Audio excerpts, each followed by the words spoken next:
a photo that is with the rocket in the background.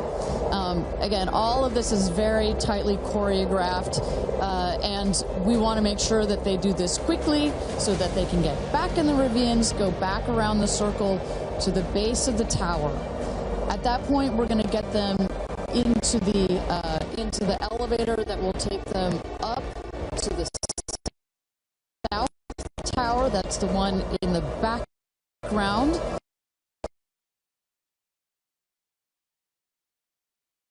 There, our crew, they are ready to load the crew into the capsule itself. This is safety is paramount at Blue Origin, so we want the minimum number of people out there next to the rocket for the least amount of time. So we keep it fast. We keep all these procedures tight. But we got to do a quick photo shoot by the rocket. I mean, so good. It's history, you know. We got to capture that moment. And again, for those of you just joining us, this is something that I was not aware of. That beautiful rocket right there, News Shepherd, didn't come out until this morning, right? So explain a little bit more for those people that are just tuning in, sort of how the setup works. Sure, that is correct. So at about 2 o'clock this morning Central Time, we rolled the vehicle out there. You see on the truck. With the capsule already what we call mated to the rocket. You'll see here in a moment the rocket, it goes very slowly, just want to make sure we take care of our baby as well. Goes out there, the truck will turn the vehicle vertical, and at that point we connect all the pipes and the hoses to the vehicle, and we start loading the vehicle with propellant. Right there, it's empty. That's for safety and security reasons. That's also, it makes it easier to turn vertical. We'll load the vehicle with propellants all the way up to the last moment. We put in there, you heard it earlier in our webcast, liquid hydrogen and liquid oxygen. Those are the two propellants that fire into what we call our BE3 engine, our Blue Engine 3. And our team in Mission Control from that point on has got their eyes glued to their monitors to make sure that the propellants in the tank stay within bounds, within temperature bounds, within pressure bounds. As they make their way here onto, they'll take the elevator, right? They won't take the stairs. That is correct. Yeah. So we just inserted the elevator relatively recently.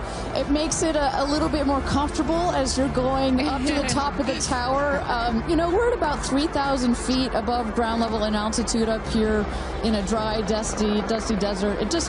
We just want to make it a little bit easier for them. And it's worth noting, too, so the 6 women are headed up. We saw Jeff is with them as well, but also crew member 7. Explain to those at home who crew member 7 is. Right. It's like, well, if you don't mind, I'm going to use a football reference for you, Aaron.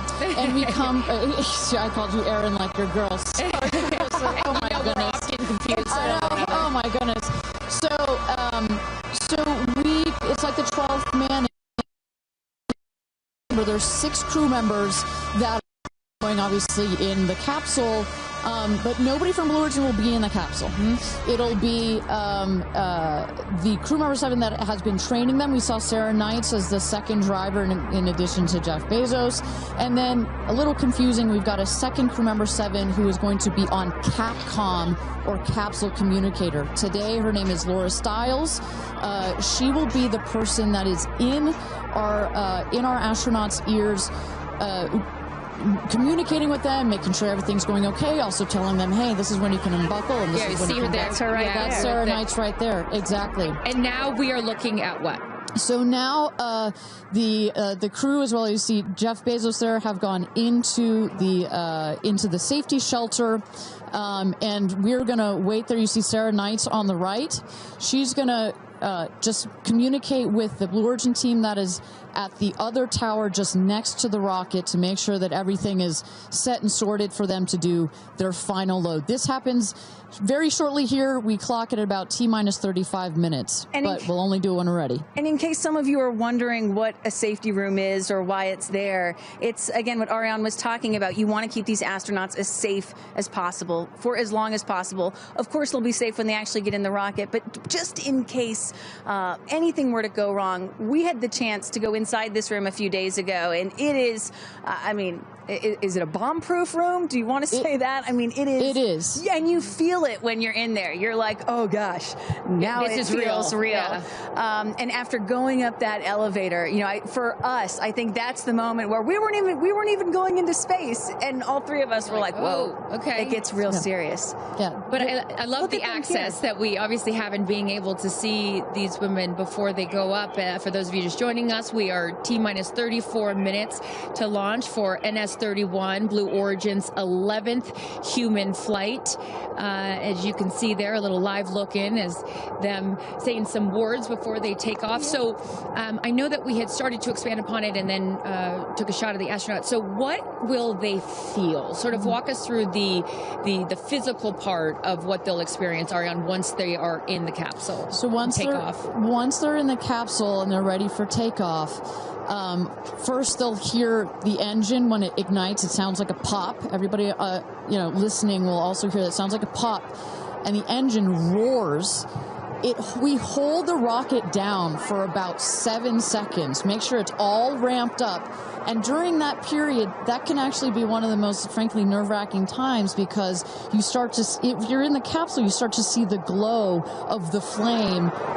And here they come. Here we go. Loading into the capsule. And the significance here of the bell, and I should note before I have you explain that, each crew names themselves. They have named themselves the 6 taking up space, as each one is ringing a bell.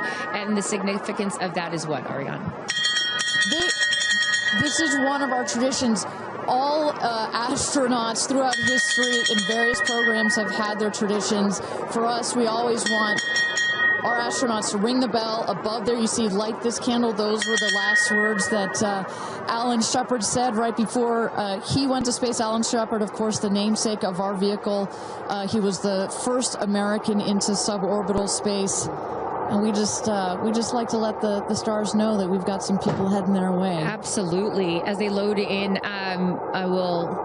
In my world, we call it an audible here. Just if we have any sound from mission control or anything, I'd love to take a peek at what's going on in there and just give the folks at home some idea of what's happening there. There we go. There we go. So we don't have sound of it, but we can see all of the brain behind this beast. But I could tell you, Carissa, other than a couple of discussion points on the radio, honestly, it's about this quiet when you're in there. Really? That surprises me. Because you would think, like, you know, in a control room in TV, it's a chaos, right? In the best way, but in there, it's quiet. And honestly, chaos is, quite frankly, the last word I would use to describe our mission control.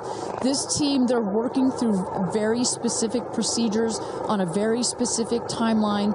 They've done their own rehearsals over and over again.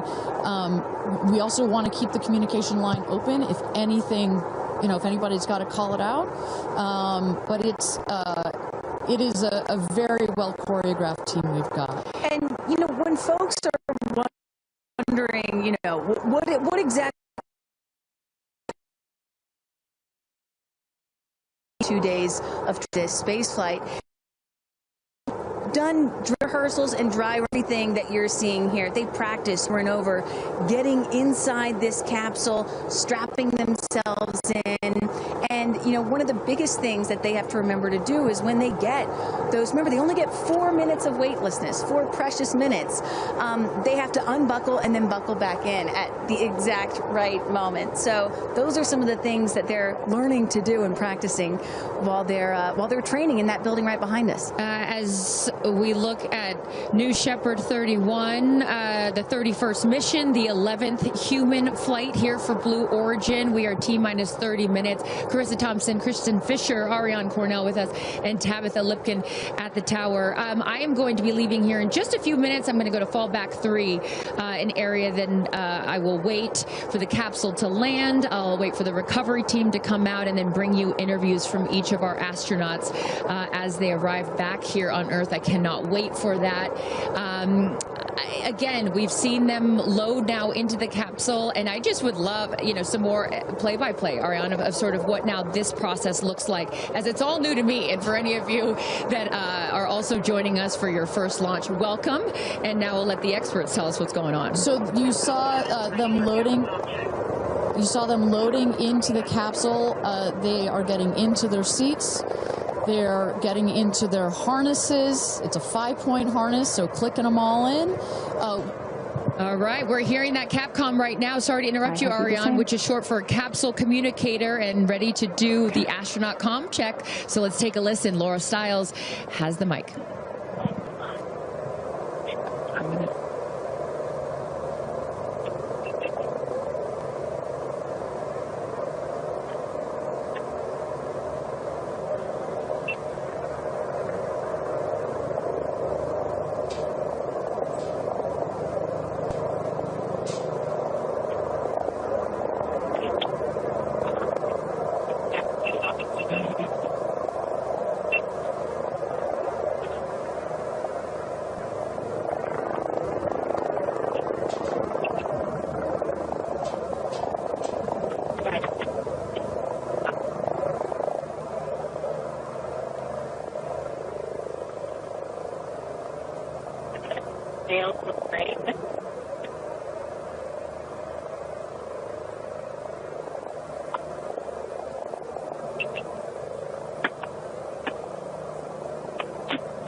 Welcome back, everybody. We are at T-minus 26 minutes and 50 seconds to go until NS-31. New Blue Origin's 31st mission for our New Shepard rocket, our 11th human flight. I'm Ariane Cornell here with Kristen Fisher at the desk. Carissa Thompson has left to get into place for her viewing spot for the launch. We are waiting on Capcom, or the Capsule Communicator, to run the comms check with our astronauts. But Kristen, we were just talking a second ago about, you know, what's going on here. We see our crew member 7, Sarah Knights, who's coming out of the capsule there. She has helped load our crew into the capsule, has done just a double check, making sure those seat belts are nice and tight, as well as made sure that the earpieces and everything are set for our astronauts. I should note, just as we give kind of a beautiful, we got this beautiful aerial shots this morning of the rocket. We have these sunshades you see on the at the top of the capsule, that kind of white square. We've got one there in the foreground, and coming around you'll see another one on the back. Those windows are so large that it can kind of act like a greenhouse in there, and especially down here in the West Texas desert, it can get a bit toasty in there. So we've got some nice sunshade for their comfort. And I love that we can see some of the crewmates inside the capsule as they're getting strapped in. I think you could see Lauren Sanchez right to the left of the hatch right there from that camera shot. So pretty cool that you can you can see them this close to lifting off. You know, Ariane, I have to say, I might break in. We got experience. Jeff Bezos here. Yep. I'm so excited for you. I don't want to get off. I want to go with you. And when you get back, I can't wait to hear how it's changed you. I love all of you. See you soon. Godspeed. Gudatum Ferocitor. And there you heard it. Some words of support from Jeff Bezos, founder of Blue Origin, also astronaut himself from our first launch.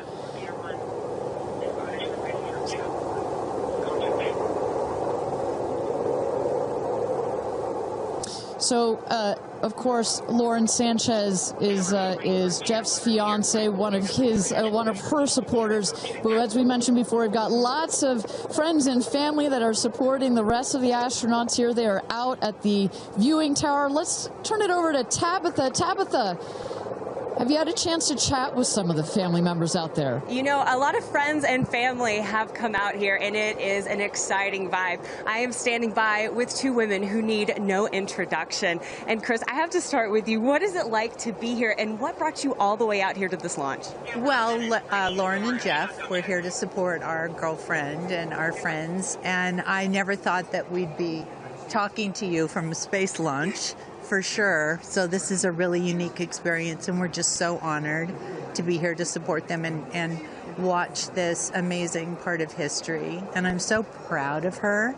And I just feel like all of the female astronauts that are going to go up today. It's such a big day in history, and it's so empowering, especially my daughter is 7, and just to see something like this. And I mean, somebody said their grandfather was here that's 92, then they didn't even have transportation back then the way that we do now, and now they're going to space.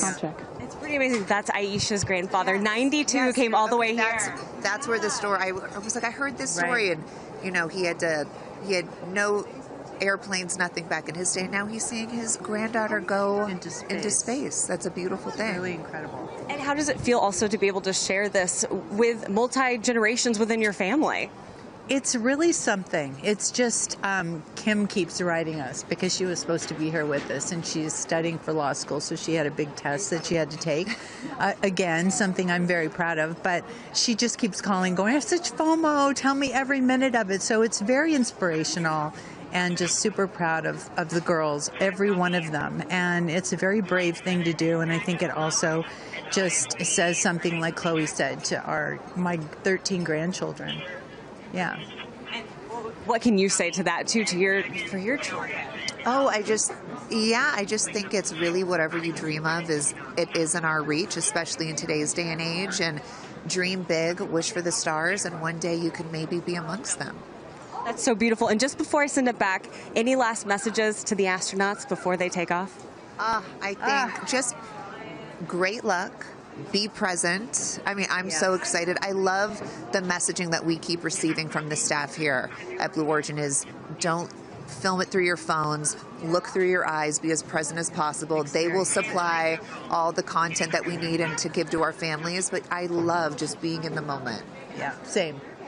And we're excited. Yeah, we're so excited. We're going to be in the moment too here. We're going to send it back to you guys at the desk, and we're going to start watching. Love you, ladies. Good luck. Bye.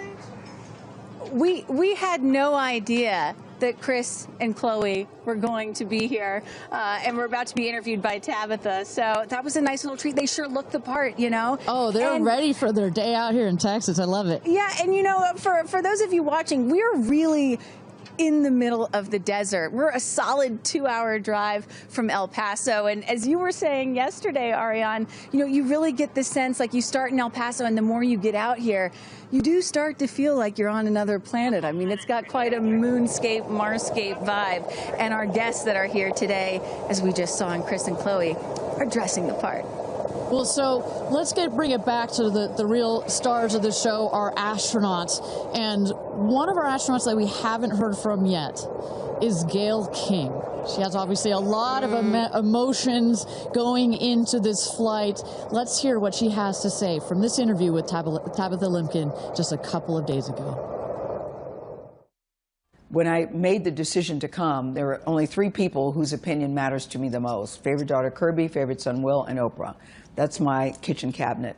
And all of them said, I think you should do it. All of them, much to my surprise, including Oprah. I really thought she was going to say, nope, I don't think you should do it. And she was like, do it. She said, I really think you should do it because you've been talking about it. And when it comes back and you're not on it, you're going to be kicking yourself saying, I could have gone and I didn't. And I don't want to have to hear about it for the next few years. And, you know, I think everybody in this group is a storyteller and explore. And to be able to take this message and tell other people what it was like from our different perspectives, I think is very significant. Do you have a message for the kids watching? You should always know that no dream is too big. You know, we have someone, Aisha, who was told when she was a kid, your dreams are too big, you need to dream smaller. No child should ever be told that. And so I want people to know no dream is too big. And also, LL Cool J said this to me once, dreams don't have deadlines. Isn't that good? That is real good. Dreams don't have deadlines. I've never forgotten that he said that, and I believe that as well. What are you taking up with you? Oh, I have a bunch of stuff. I have Luca. I wanted one of his favorite toys, so I have a Sesame Street character called Tamir. Tamir is this little black boy with great curly hair, so Tamir gets to go to space. I have a wooden cross that you can hold in your hands. It fits like in 3 prongs. And a stranger came up to me at the airport.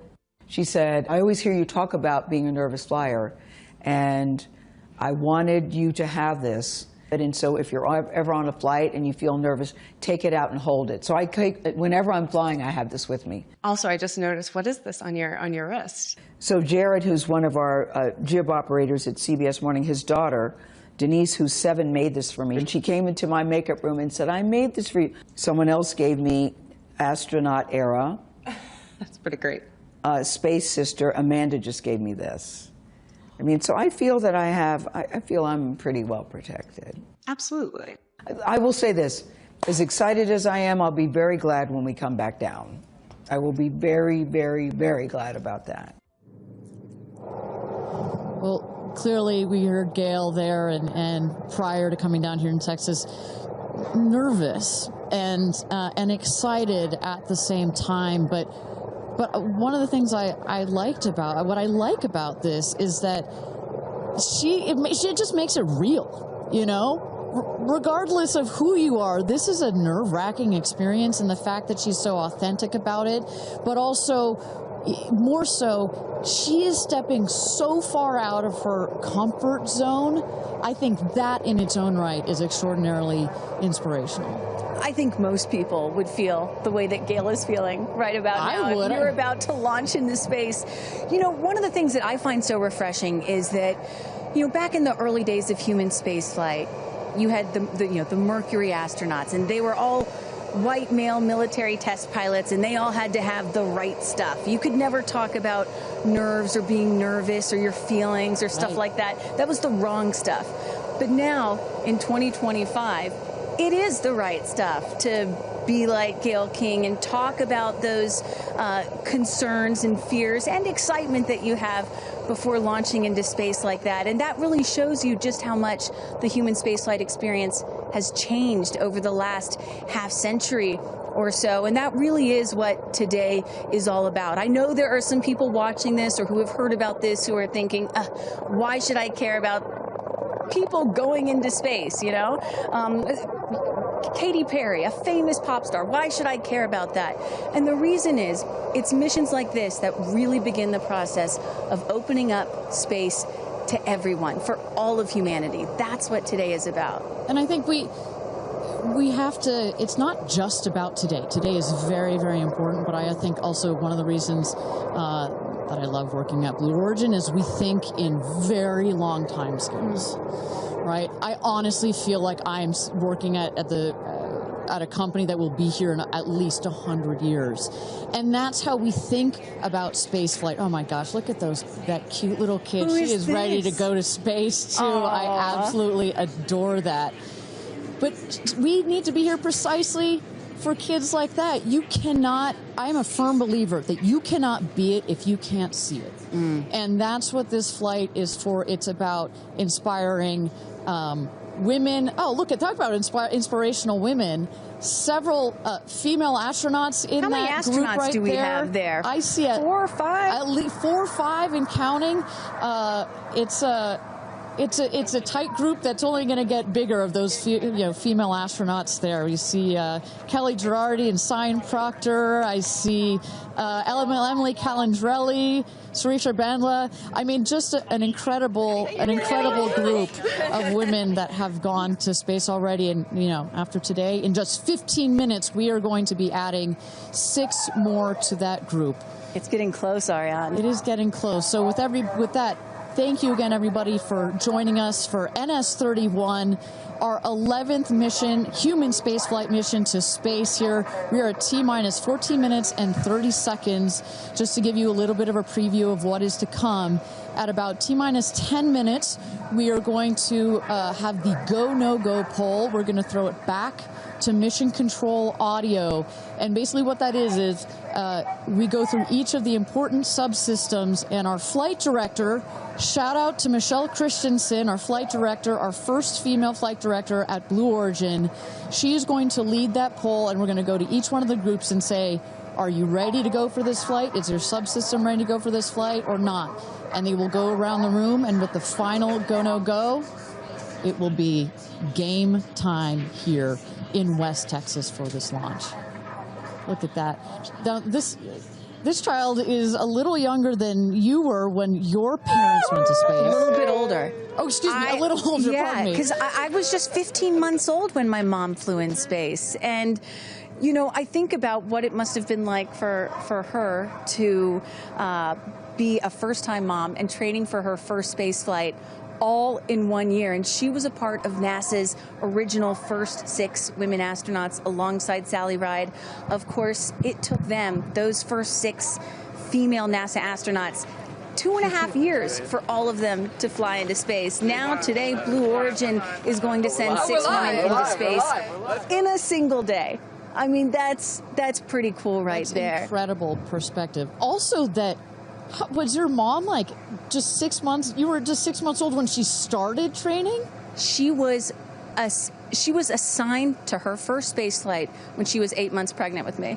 Can you imagine? God, I have a 6-month-old. I can barely fly down to West Texas from Seattle. She gave birth to me on a Friday and was back in the astronaut office on Monday. I don't recommend doing that. As a mom of 2 myself, you're a mom of 2, I probably wouldn't do that. But respect. She did, Respect, that's huge. But I've asked her, I'm like, why did you do that? And she said, because I felt I had to prove something. I felt that I had to, pave a trail for women to come. And so as I'm sitting here today, I'm thinking a lot about what she did, the sacrifices she made to make what's happening today. Again, it's not normal. Human spaceflight will never be normal or routine, but this is the beginning of making this kind of travel. We got 4 moms on board, a grandmother, making these types of people going into space very routine. Now, talking a little bit about that, getting back a little bit into the flight profile and what they're going to feel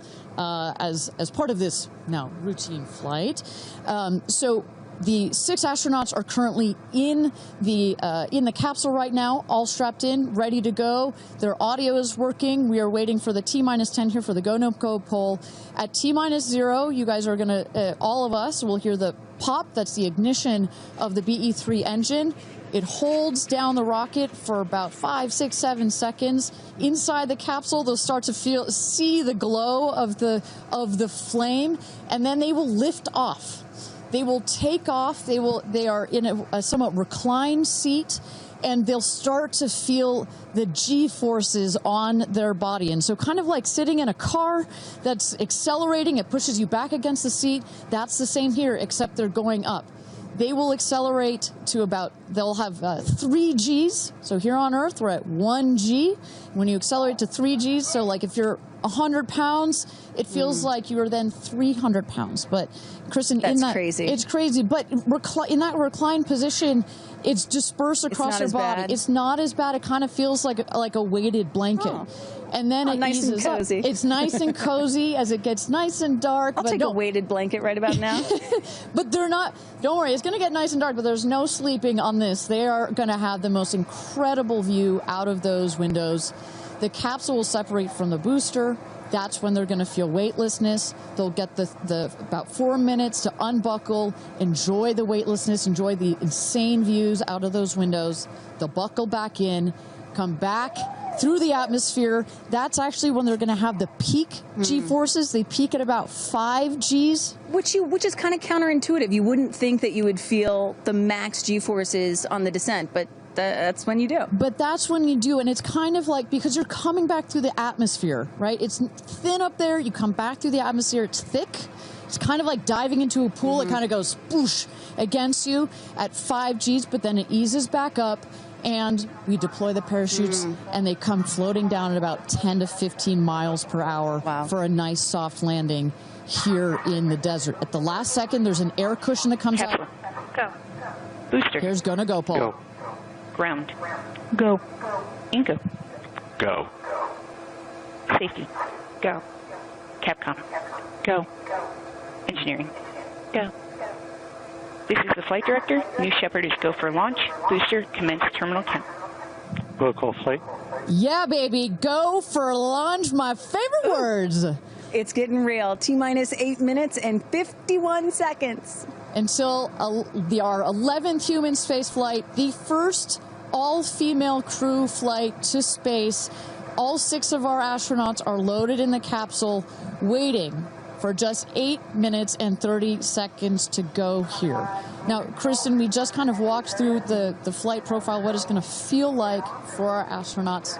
Oh, we got Carissa up on the tower to chat with more friends and family. Carissa, who you got out there? I don't need to introduce the incredible woman. I don't need to introduce the incredible woman next to me, who is a ray of sunshine. Oprah, you are wearing yellow because Gayle's call sign is sunshine. Yes, right. And all of us, the whole family is wearing yellow today. And I you know, we've been friends. It'll be 50 years next year. We've been friends since we were 21 and 22. And I have never been more proud of my friend than today. Never been more proud, because this is bigger than just going to space. I mean, I think for her, who anytime we're on a flight, she's in anybody's lap if there's the slightest bit of turbulence, has like real anxiety flying, and this is overcoming a wall of fear, a barrier. It's I think it's going to be cathartic in so many ways for her. She told us that she was surprised that you told her to do it. Why did you want her to do this? Because I think life is about continuing to grow into the best of yourself and the fullest expression of yourself. And I think that this is one of the most fullest expressions you can possibly have. And I know that I felt deeply that she would regret it, and I didn't want to hear about it for the next 15 years. I wish I had gone, you know, and I said, there's only one time that all the women are going up for the first time. You know, there will be other trips, but there's only one first time. Incredible. So to be a pioneer is great. What was the last conversation you had with her? I said, peace be still. Hold the God's unchanging hand. He's got your back. That's it. That's it. I know that as we're counting down here, we're getting excited for that go for launch moment. How are you feeling as her best friend? I feel so calm. I don't think I've ever been more calm, because I think it's already done. Once she said yes, once she committed to yes, and Lord, did we all hear, should I do it, should I do it? Since Thanksgiving, we've been talking about it. And so once she finally said yes, I was like, okay, we're going. It's a go. You know what I have loved is her vulnerability, because she's the voice of a lot of us that would be afraid, and she's okay to talk about being afraid. Why has that been so important to show that part? I think, you know, for every woman who's on this flight, it's about fulfilling something within themselves. For Gayle, it's about overcoming this great fear and also stepping into the moment of excitement. And I think you know, it goes beyond this moment of just going up in space. I think this will be an everlasting experience. I was just thinking this morning, you know, Gayle has been there for me for hundreds of events. I can't even remember them, you know.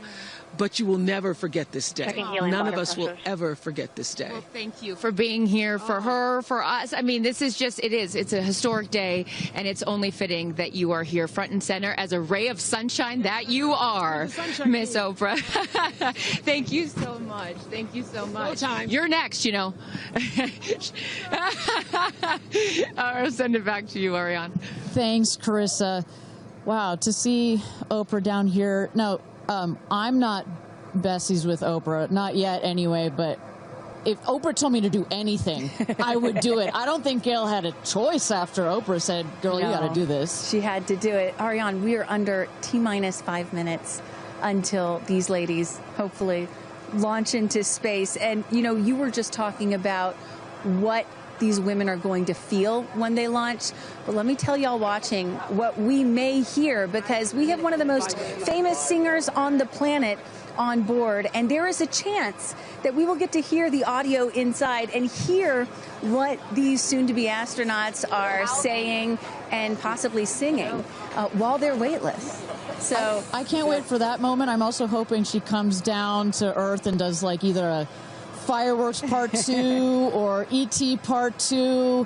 I think that's going to be, and I think, but let's stick on this point for 1 second, Kristen. I think one of the incredible parts about this crew is their ability to tell the story coming out of this in their own unique way. The way Gayle can go on TV and talk about it. Amanda can go and continue to advocate for women more broadly about it. The way Katy can sing about it, etc. The way Kerianne can produce films about it. That is what is so special about this crew in particular. And that is what's so special about this new era of spaceflight. This is not NASA. This is not governments. It's not the U.S., China, or Russia. This is the commercial era. These are private companies, and this is Blue Origin sending the first all-female crew into space since 1963. And this is all going to happen so fast in just a few minutes, about 10 or 11 minutes from launch to landing. And don't worry, guys, I did the math. In case you're wondering, total duration of this mission is just about 3 Katy Perry fireworks songs. So play that song 3 times. That's how long this mission's going to be. Fantastic. Well, so at T-minus 3 minutes to go until our 31st launch of New Shepard, our 11th human space flight. Just to tell you what's coming up here. At T-minus 2 minutes, we send the show over to the vehicle. It goes into autonomous mode. Command engine controller ready to start. We have our team, of course, in mission control that have their eyes glued to the screen there. There you goes, mission control, quiet and intense. There's one of our crew member 7's capsule communicator, Laura Stiles. She is communicating in the ear of our capsule, in the ears of our astronauts. But what we're going to see in the last 2 minutes, you'll see the fins at the base of the rocket gimbal or just move back and forth. We want to make sure they've got free range. At the base there, you see the nozzle, the engine peeking out. The engine as well is going to gimbal, going to move. Both in conjunction together, those two Pressing propellant systems. tanks to flight pressures. Those two systems guide the rocket. And when you are out there at this moment, this rocket feels like it is alive. It feels like it is a living, breathing, hissing thing, right? And there's the gantry pulling back from the rocket. T-minus 2 minutes and counting. Transition to onboard hydraulic pumps. And this right here is the moment that they've been training for. 2 days, becoming a crew, becoming a team. After you go through an experience like this, it's more than a team. It's almost like a family. You are so tight to go through something as intense Executing as this. aft fin built-in test. And everything looking really good, Ariane. So far from mission control, everything is clean and green for this launch. T-minus 1 minute to go here.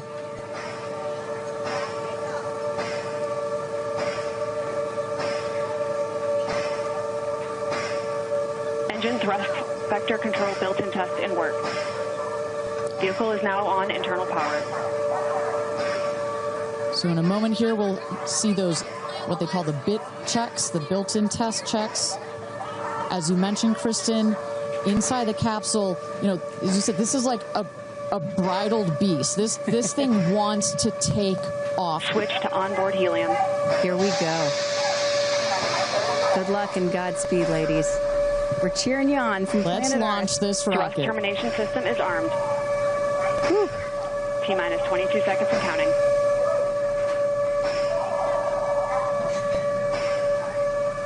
Guidance internal. T-minus 10, 9, 8, 7, 6, 5, 4. Command engine start. 2, 1. Ignition.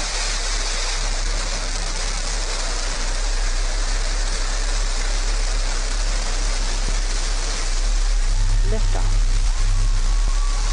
New Shepard has cleared the tower.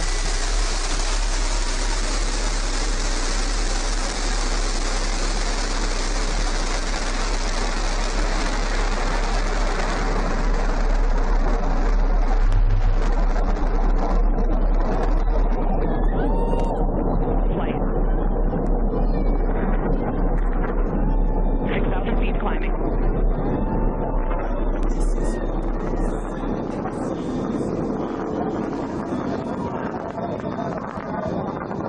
Begin throttle down for Q limiting. Engine response looks good.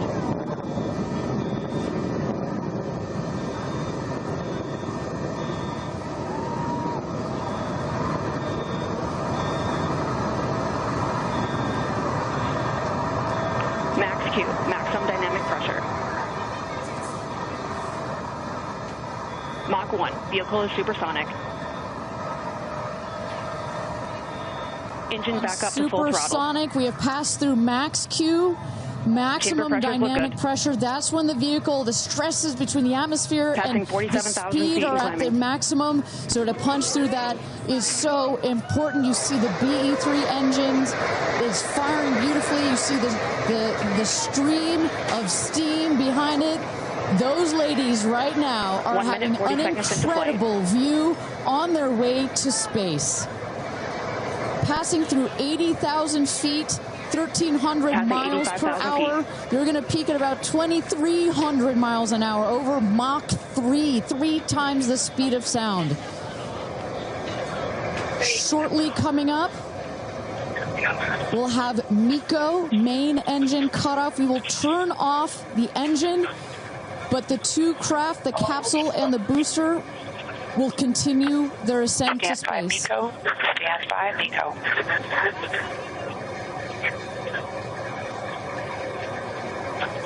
And our... And there you saw the main engine is turned off. We're now going to separate the capsule from the booster, and at that point, Kristen, that's when all 6 astronauts are going to start to feel the weightlessness, and shortly thereafter, we're going to let them unbuckle. And that right there is the most critical milestone of this whole ascent. Oprah watching her best friend go to space.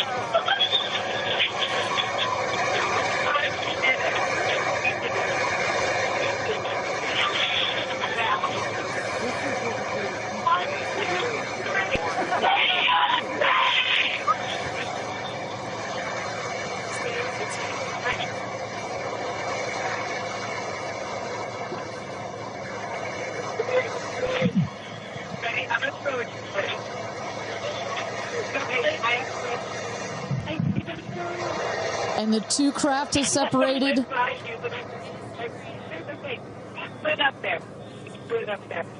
328,000 feet, 100 kilometers. Welcome to space, ladies, or shall I say, astronauts. Oh, the moon! You guys, I have to tell you, look at the moon. Look. Oh my God! Oh my God! Oh my goddess! That's our pink moon. I love you, Jeff Bezos! And just in case it wasn't clear, those are the astronauts. Those are their voices that you're hearing. And there, they have hit apogee, the highest point in flight, well over 345,000 feet, well over the Kármán line. Wow.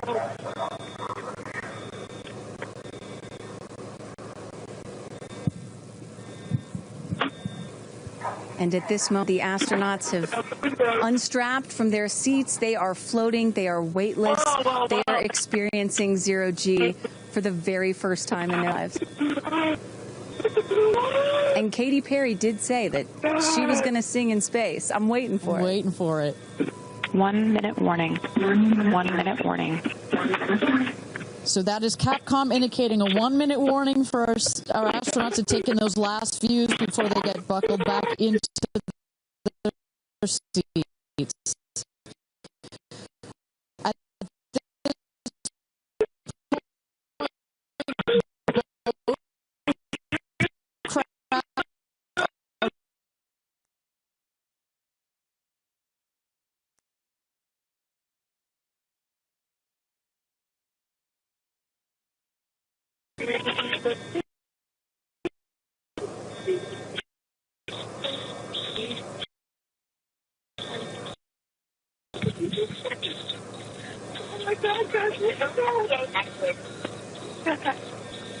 Wow, so peaceful up here.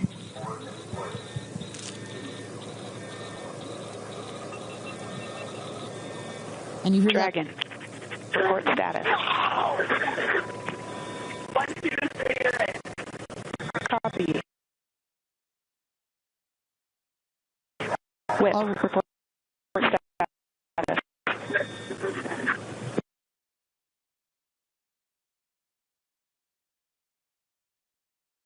And a great, all astronauts are back. That is the rocket that is screaming back down to the capsule to its landing spot just 2 miles north of where it's taken off from. At the top of the rocket, you see a couple of fins that are popped out. Those are to stabilize the rocket as it comes into land. Shortly thereafter, you will see the drag brakes that deploy that will cut the speed of the rocket in half. And then in the last moments, and there it is. We can see it from the stage. There comes the rocket down. It's going to relight its engine. We're going to also see a sonic boom. We're going to hear that shortly here. And remember, this is something that had never been done before until just a few years ago. Truly the stuff of science fiction that you're about to watch in just seconds. Drag brakes.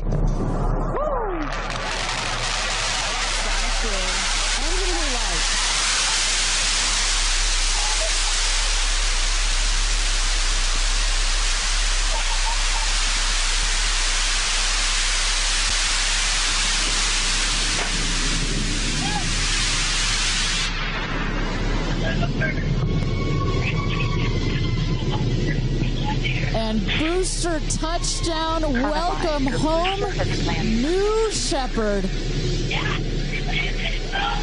Picture perfect landing right there. Picture perfect landing. Right on target. You see that dust kind of creates this dramatic cloud that reveals the beautiful rocket that has just taken these ladies up to space and back. And I love the echo across the mountains. Is that what I was hearing there? That's what you were hearing. You heard the sonic boom, then you heard the engine relight, and all of that reverberates in this big, beautiful valley in West Texas.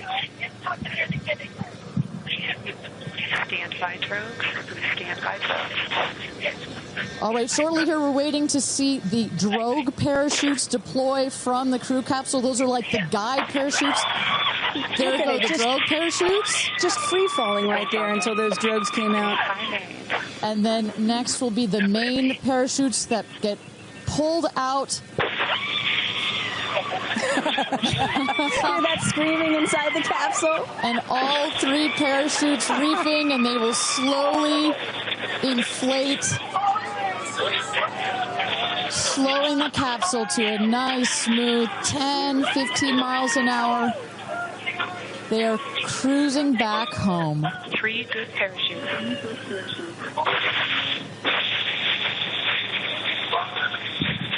And I tell you, Kristen, from having gone through all of the simulations, I have gone through all of the training. They put you in the capsule that simulates all of this, including the sounds, and when you hear the motors of the parachutes pop out, that is the best moment in flight. Because I know Blue Origin does everything they can to make this as safe as possible, and you'll have an impeccable safety record, but it still has to feel really good when you know that you're coming back to Earth with those parachutes fully deployed.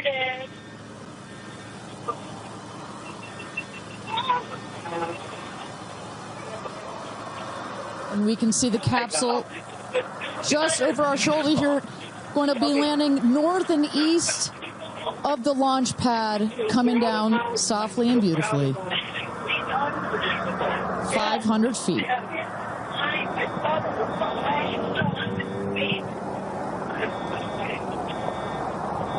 And you will see a puff of smoke when it touches down, a puff of dust. Actually, yes, that's normal. A puff of dust, last milliseconds, air cushion that will kick up the dust. It's a very soft landing despite the sporty perception. There it is.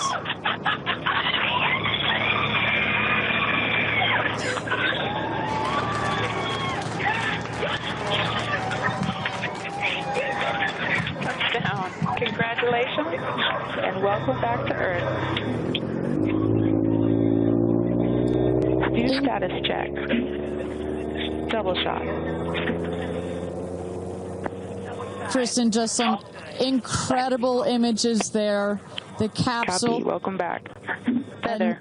Nice. Let's wait for Aisha just a moment here. Make sure they're doing health checks in. Beautiful. Back in.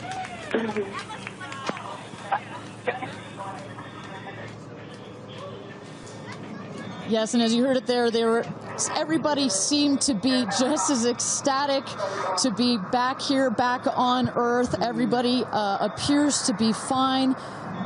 Beautiful shot there of the capsule down in the desert. As we were just saying, it looks like a tough landing, right, but it is an air cushion in the last milliseconds that just makes it even softer. I will also note the parachutes landed very close to the capsule. That's just an indication that there's not very much wind out here today. A beautiful day for a launch and landing. A beautiful day to add 6 more names to the roster of astronauts that have been over the Kármán line into space.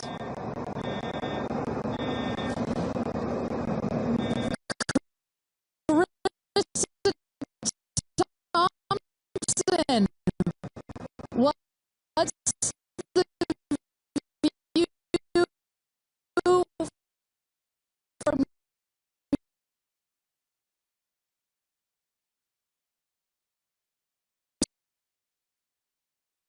as you guys as with Orlando Bloom as jump in the car to go pretty and only imagine how these astronauts, now that we can officially deem them astronauts, are going to feel. I can't wait to get their reaction. We are headed out there now. I will check back in with you as soon as I have them.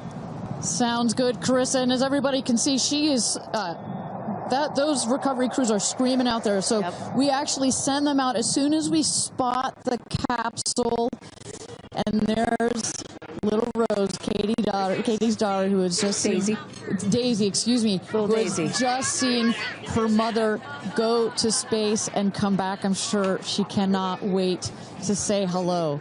So, but as I was mentioning, the recovery crew is heading out there. We send them out as soon as we can see the crew capsule and spot the crew capsule descending.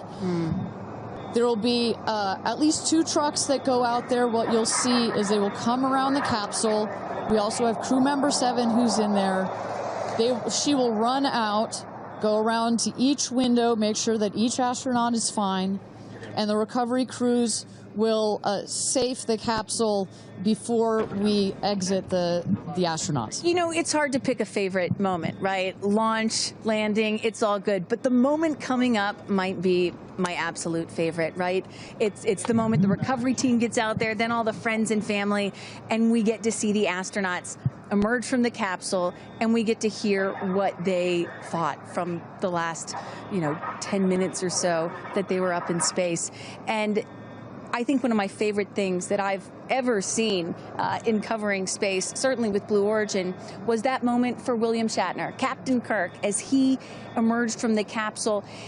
And this is exactly why you want to send people that are not just professional astronauts into space. What he said was so moving that day. 100% agree. But it's not just the astronauts that are here that are being moved by this event. We've got Tabitha that's with some of the friends and family out there. Tabitha, give me an update from the viewing platform. I mean, not a dry eye in the stand, I tell you right now. Chloe, I just want to know from your perspective, that moment, what was it like? I don't think I realized how emotional it was going to be, and I literally had chills all over my body from the second it launched until the moment I just saw it land. And it's sort of hard to explain, because I don't think you would be that emotional, but it's incredible. It takes your breath away. And I feel like I have all this adrenaline and I'm just standing here. Right? It's very true. Same. It's really, first of all, we're so thrilled that the girls are safe and everything went so well. And so that's a relief because, I'm sure there's a lot of nerves up there, but to hear the girls screaming and having such they said they saw the pink moon. Yeah. I heard the audio. I was like, that is the coolest thing. I cannot exciting. wait to get the footage from inside and to see hear. that. I want to hear every little emotion that they had, and we can't wait to see the footage from inside. What are the chances? The pink moon, the rocket launch. It's so exciting. It's a great day. It's been a pretty phenomenal day. Great morning. So when are you guys going up is the real question. Oh my gosh, I don't know, but this made it a little more enticing. Never. Right. That's what I You can go on behalf of the rest of us, but thank you. I think we'd all drag you off of the tarmac before we let you go up. But, I like you being an observer. Okay. Yeah. Well, we love being able to share this experience with you, and thank you for sharing how you feel out here with our audience. So it's been really, really incredible. So yeah, the emotions are high because it's so exciting and energizing. And gosh, Kristen, Ariane, I don't know what to say. I did cry. I did cry. I didn't think I was going to cry, and I cried. Tabitha, I love you putting them on the spot there. Chloe and Chris, are you guys going up? Keeping up with the Kardashians in space. We're waiting for it. That's the all next all lady launch. Well, thank you so much, Tabitha, for that. And you could see that, you can hear that, you can hear from Tabitha. Even she is emotional and has tears in her eyes. When you're down here for one of these launches.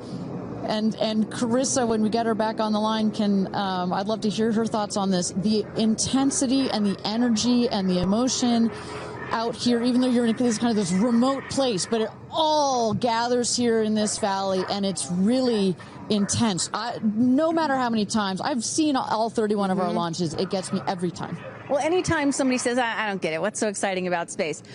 Come to a launch. Come see a launch in person, and then you'll change your mind. And, I'm just, as we await the moment where these astronauts emerge from the capsule, I'm reminded of what William Shatner said on his mission. He said, "What you have given me is the most profound experience I can imagine. I hope I never recover from this."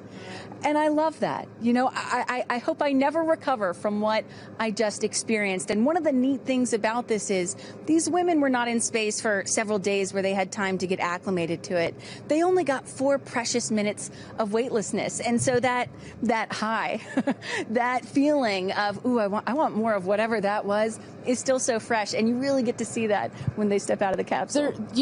We catch our astronauts. I mean, their minds are still in the process of being blown when they come out of the capsule, and Carissa is going to capture those moments for us shortly here after we get our recovery crew. You see there some of the friends and family have already started lining up there, while the recovery crew, you've seen some images. As I mentioned, they're safing some of the systems on the capsule. We want to release all of the excess air and gas that created that nice air cushion. We'll remove the parachutes, make sure nothing gets tripped up. Also, we reuse those parachutes. And then crew member 7 will take the stairs up to the hatch. it's like a good 3.5-ish feet off the ground, so it just makes the getting out of the capsule that much more comfortable. Crew member 7, last but not least, crew member 7 will open the hatch, and we'll get to see one by one as these lady astronauts now exit the capsule. And a lot of people are probably familiar with seeing, NASA astronauts or Russian cosmonauts emerge from a spacecraft after a long duration flight on stretchers or, glorified. They need some assistance because they've been exposed to zero-G for so long. Not these astronauts. They're not going to need any assistance. That's one of the beauties of a suborbital spaceflight. You feel great. You don't have to deal with space sickness, right? Exactly. And that's, to that point, this flight, because you're basically going straight up and then over the Kármán line and straight back down. Some astronauts, I think you mentioned your mother may have experienced a little sickness up there. You don't in this one because it's just once up and once down. And you get that nice zero-G floating sensation and you buckle back in. You don't have it's not as extreme. So do you have an astronaut that you're looking forward to hearing from the most? It's really hard to pick. Yeah. I have to say I'm a huge Katy Perry fan, so I'd love to see what her feelings are. Also, as a mother, our kids are close in age. What does that feel when you have young children? You saw her get so emotional in her pre-flight interview. Is that still the weighing emotion, or is she still just, oh my God, I saw the stars, I saw the curvature of the Earth? What's going to come out of her mouth, but really her heart? And is that Jeff Bezos out there right by the capsule? Kind of hard to see. That is correct. That is Jeff Bezos, our founder, on the left, as well as Sarah Knights, our crew member 7. And I just want to thank our viewers for joining us. NS-31, New Shepard's 31st mission to space, our 11th human space flight. From all parts of this flight, for the booster, for the capsule, for our astronauts, a completely successful flight, one of the smoothest flights we've had so far. And we're now just awaiting the opening of the hatch so we can get some views from our 6 new astronauts. Phelps. And I would imagine Lauren Sanchez in seat 1 will be coming out first. That is correct. They'll go. She's in seat 1, which is next to the left, the left window there. She will go first. And then last in number 6 is Kerianne. That is the window on the right. Side canyon.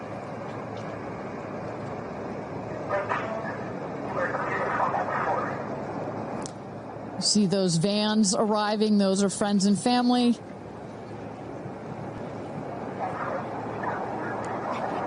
And that's Kerianne looking out the window, in the window to the right there.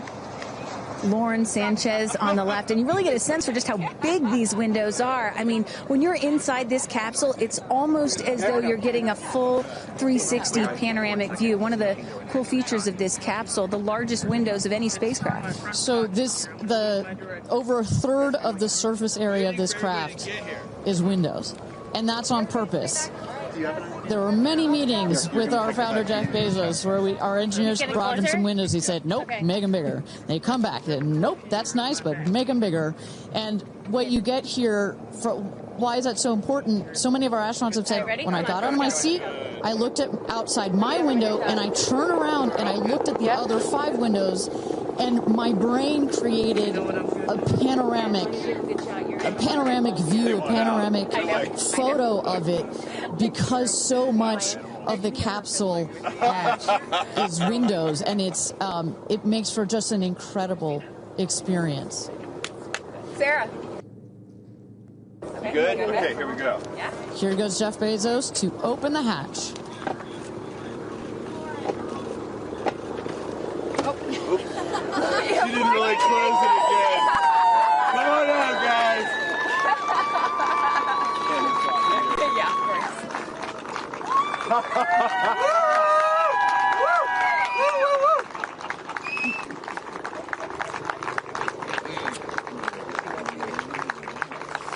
Go see your babies. Where are my babies? They're over here. Go see them. Where? Oh, we have to go Right there. Okay.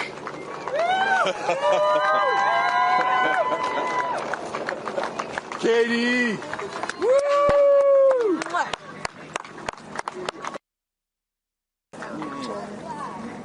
Thank you. Thank you. Amanda!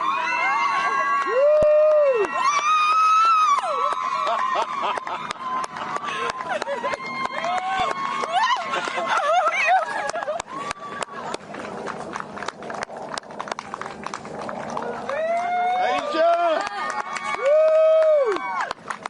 Oh my gosh!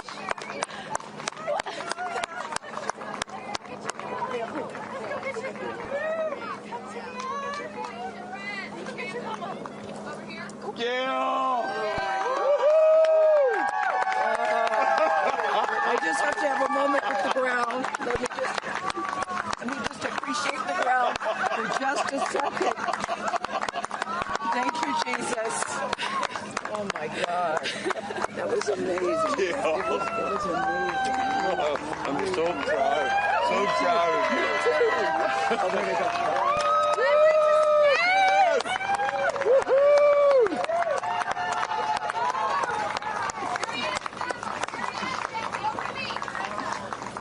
Amazing. I'm so proud of you. Kerianne, we got your people over here. Come right around the bushes here. Come on. I can't I have no, it's not working. So someone just tell me when we're on. Does anyone have our app? All right, and you just saw it there. All 6 astronauts coming out, all ecstatic.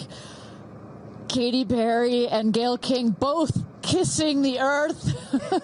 Very happy to be back down here, but clearly ecstatic. I don't know about you, Kristen, but my favorite was Lauren coming out and saying, "Where are my babies?" Oh. And I also loved Katy Perry holding a daisy, I believe, and holding the daisy up to the sky after her daughter Daisy.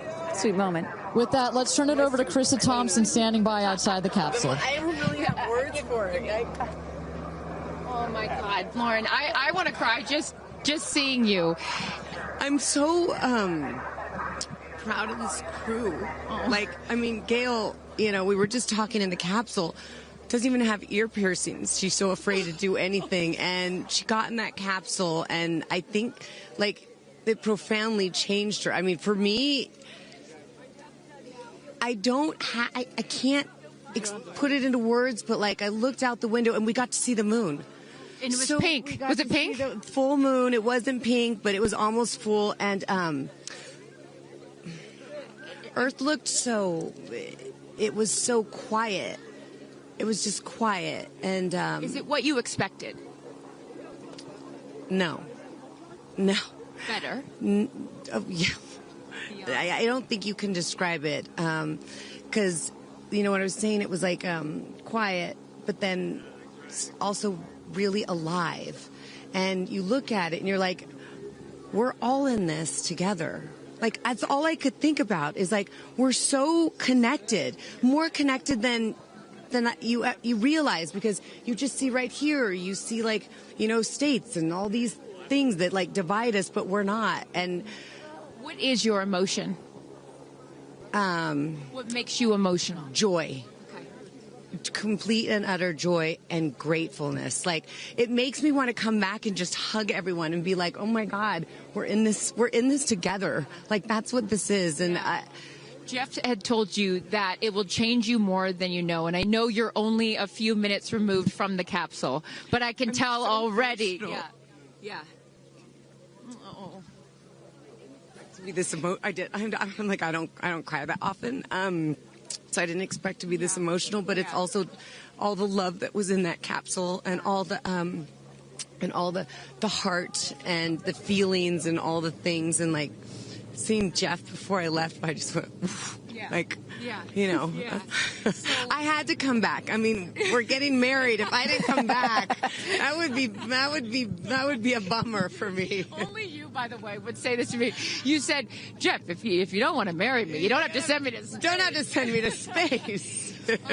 What an incredible experience for you. But the fact that when you're in there, we got to hear some of your audio, but give us some of those moments when you guys, just from the second you took off to the second you landed, describe, if you can, for us what we didn't get to hear.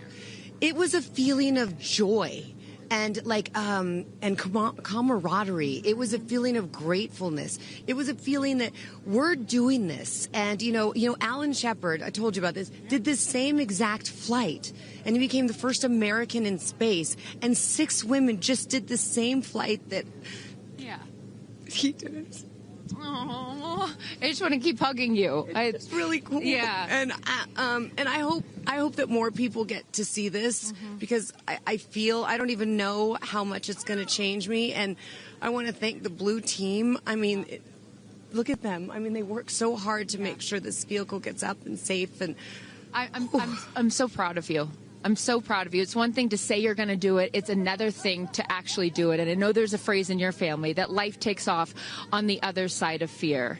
And here you are, just having landed back on Earth. And now you are officially, Lauren Sanchez, already adding to your extensive resume, you are an astronaut. Congratulations. Thank you. I'm very excited. I'm excited to share it with the world, and I'm so grateful to everyone here. I love you. Go be with your family. But to process and download what just happened to me. Well, get on in here, Amanda.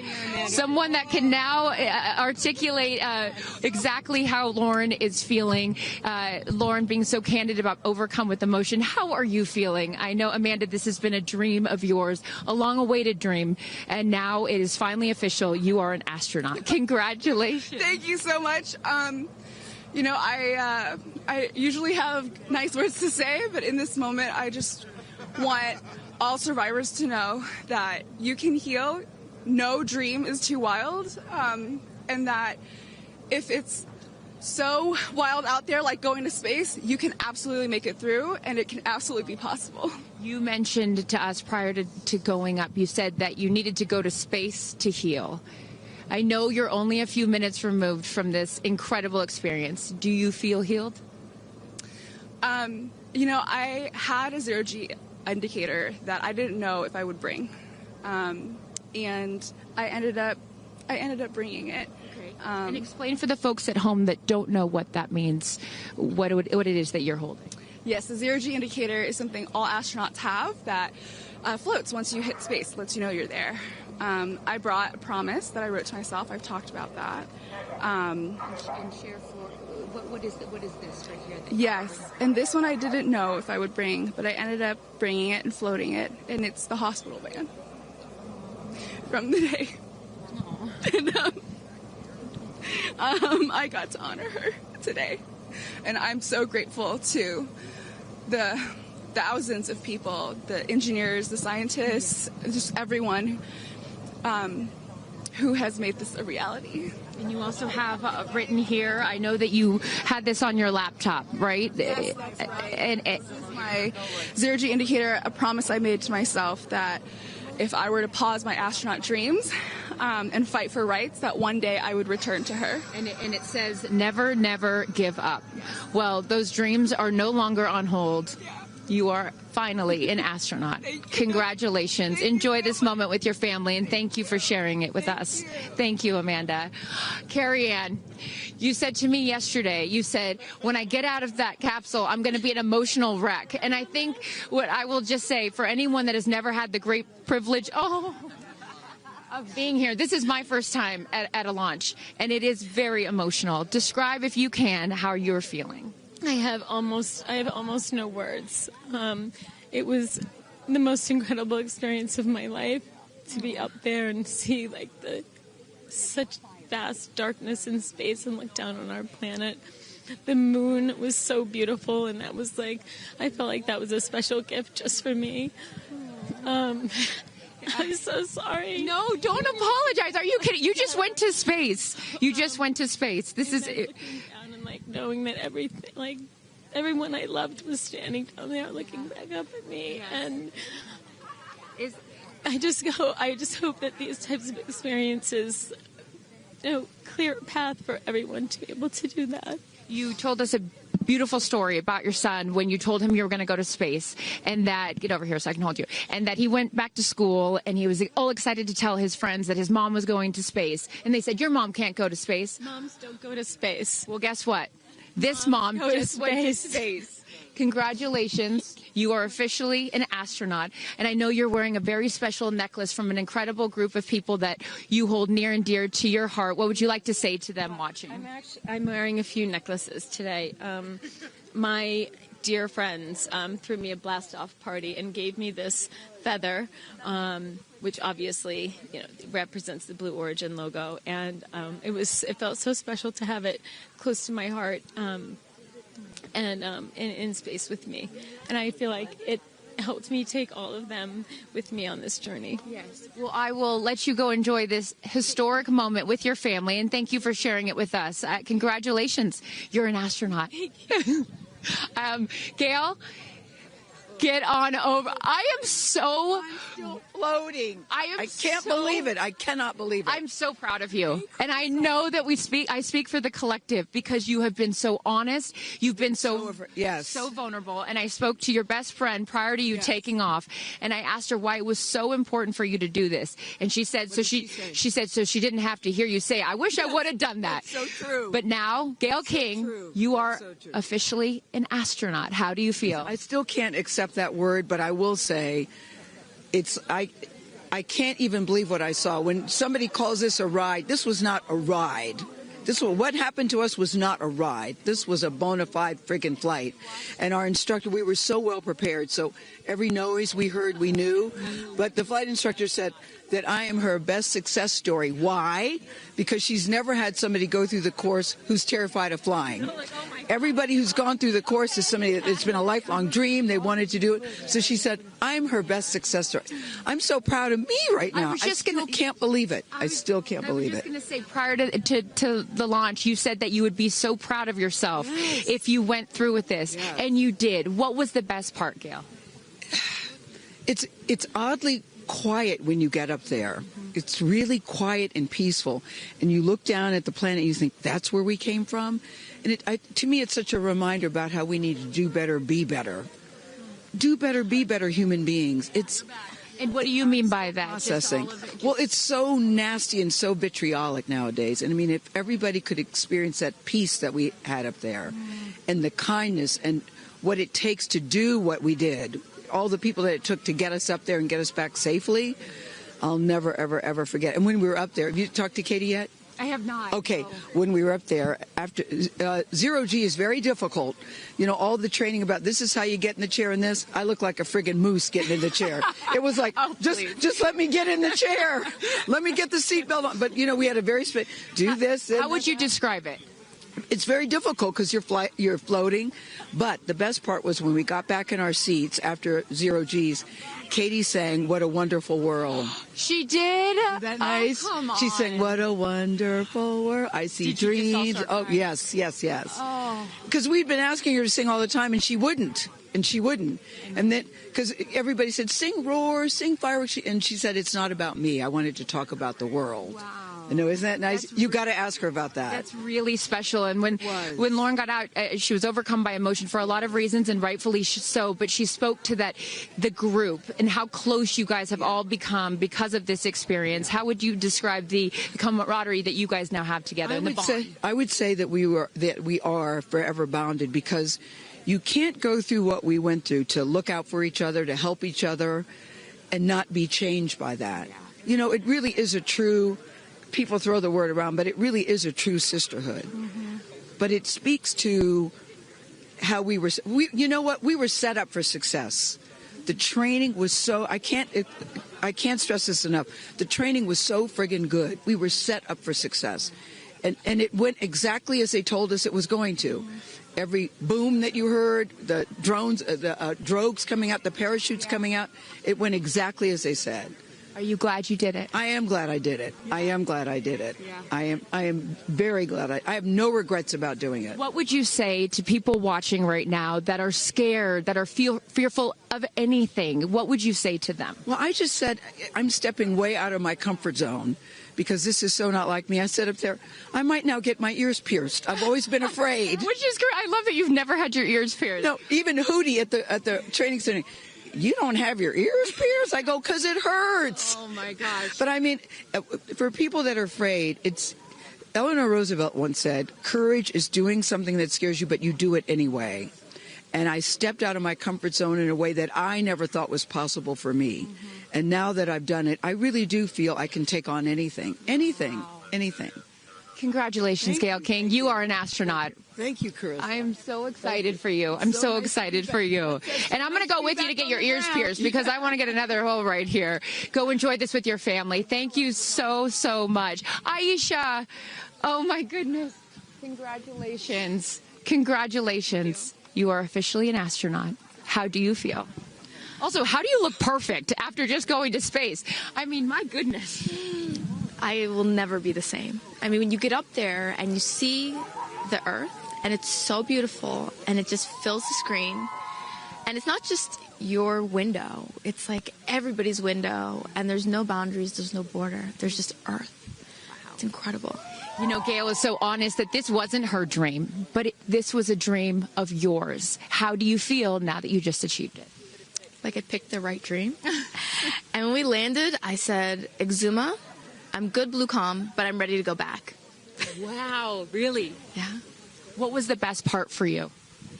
The best part for me, actually the whole thing. But we got in and we counted down from 10. And then I started to hear some singing. And when we lifted off, everybody, you could just feel the energy in the capsule. And when we got up there and we got out of our seats, we all just looked at each other. And there was this moment, and I can't wait for people to see it on the video, but there was a very special moment between all of us. And it's just beautiful. It's so beautiful. Yes. Where is your grandfather?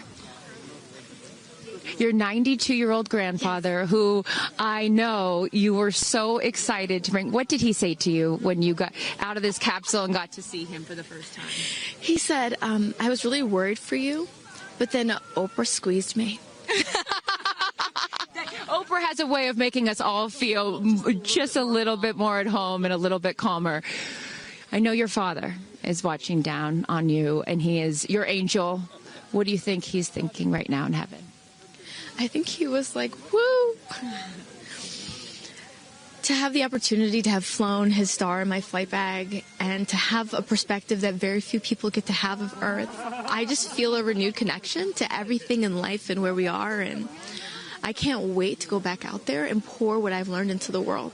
You have given so much to so many, and I know there are a lot of people watching right now, some young boys and some young girls that are inspired constantly by you. What would you like to say to them? Dream it, plan it, and go and do it. I never really thought I could go to space, although I really wanted to go. And today just confirmed that dreams are real, and sometimes reality is wrong. Your dreams just came true. Congratulations. Go enjoy this with your family. Thank you for sharing your experience with us. Katy. No, you're not the crier of the group. Feeler of the group. No, you are not. I'm crier. I'm going to tell you something right now. You are officially an astronaut.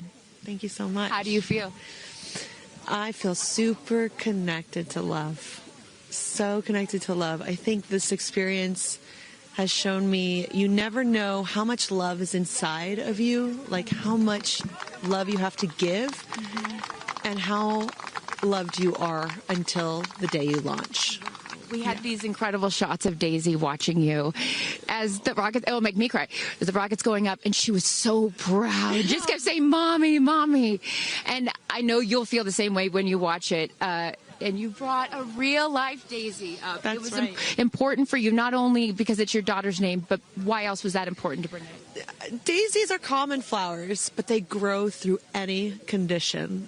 They go through cement, they go through cracks, they go through walls. They are resilient. They are powerful, they are strong, they are everywhere flowers are, to me, God's smile, but it's also a reminder of our beautiful earth and the flowers here and God's smile and the beautiful magic that is everywhere, all around us, and even in a simple daisy.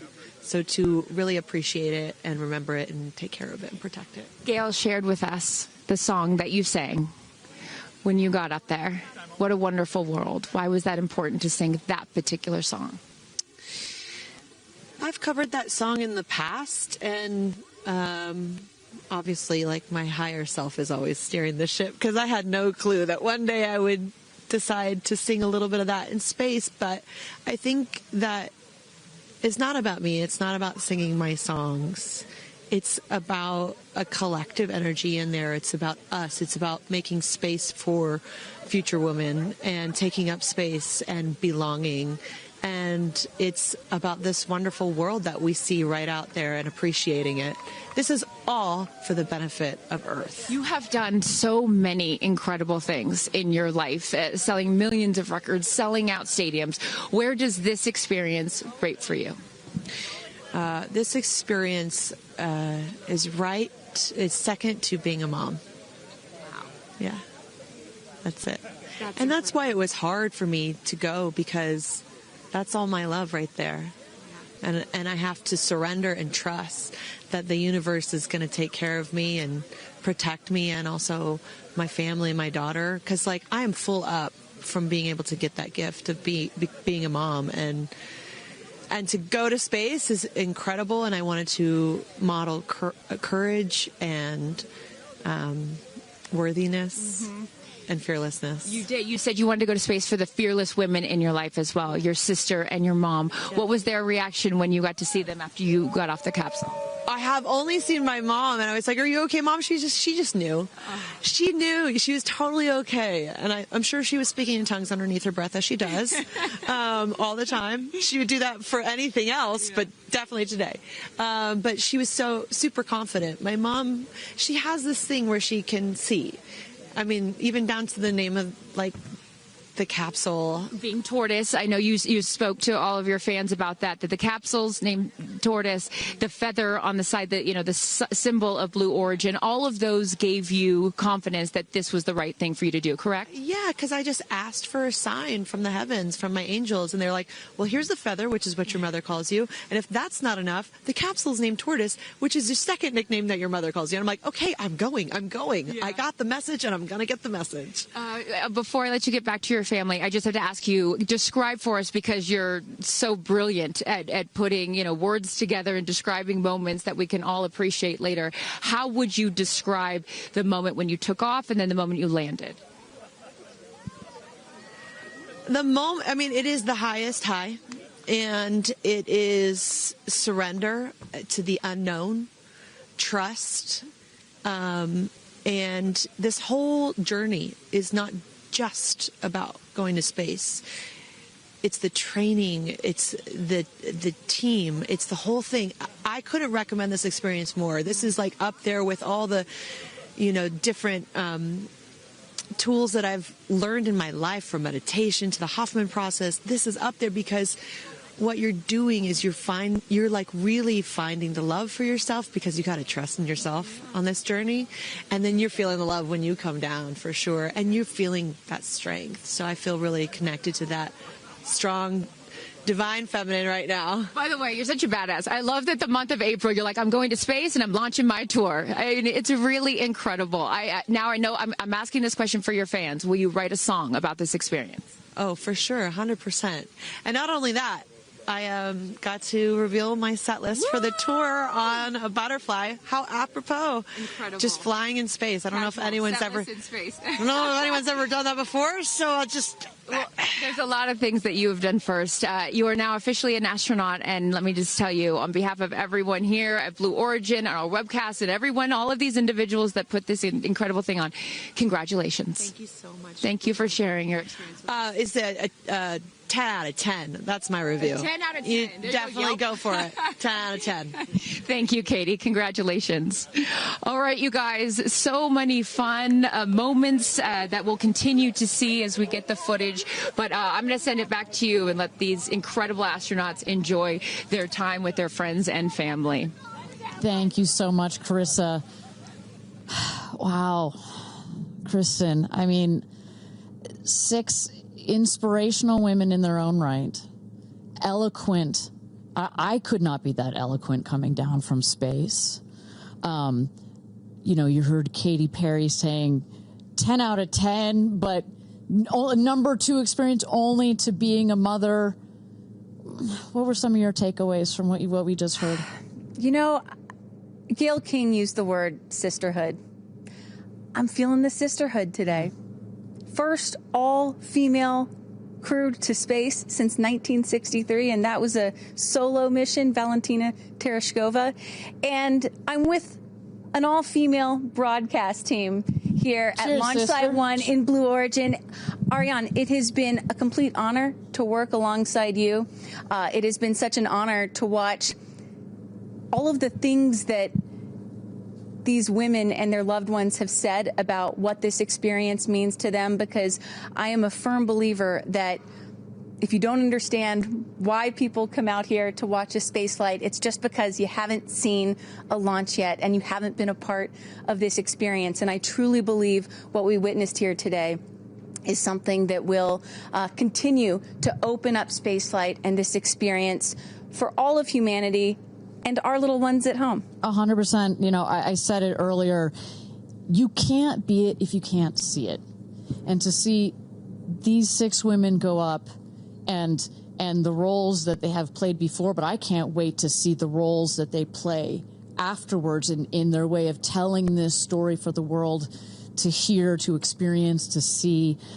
This is just the beginning. So I want to give a shout out to them, because as you saw, that is coming out of your comfort zone, whether you wanted to go to space or you're like Gayle and you didn't anticipate it. Thank you for trusting yourselves and to their families and trusting their loved ones with Blue Origin. We are very proud to do that. I'm so proud of Gayle King, too. I wonder if she's still afraid to fly on airplanes after flying to space. Have we cured her of her fear of flying? I don't know. We've cured her for getting your ears pierced. So there we go. Baby we'll take steps. that one. Let's start with that one after this not so baby step. Aw. Look at that beautiful shot. And now the party starts, right? Can we pop some champagne and celebrate a little bit later? Let's do it. It's only 9:20 a.m. It's not too early. 5 o'clock somewhere, baby. All right. What an incredible day. Just for all of us, for our astronauts, for our Blue Origin team. It was an honor to fly you to space. And if you would like to follow in the pioneering footsteps of these astronauts and purchase a seat to space, visit BlueOrigin.com and click Fly to Space. Your own journey to visit the Kármán line is much closer than you think. If you'd also like to purchase a mission patch to commemorate today's launch, head to Blue Origin shop for patches and much, much more. For Kristen, Carissa, and Tabitha, I'm Ariane Cornell. Thank you so much for joining us. And until our next launch, Gradatum Ferocitor.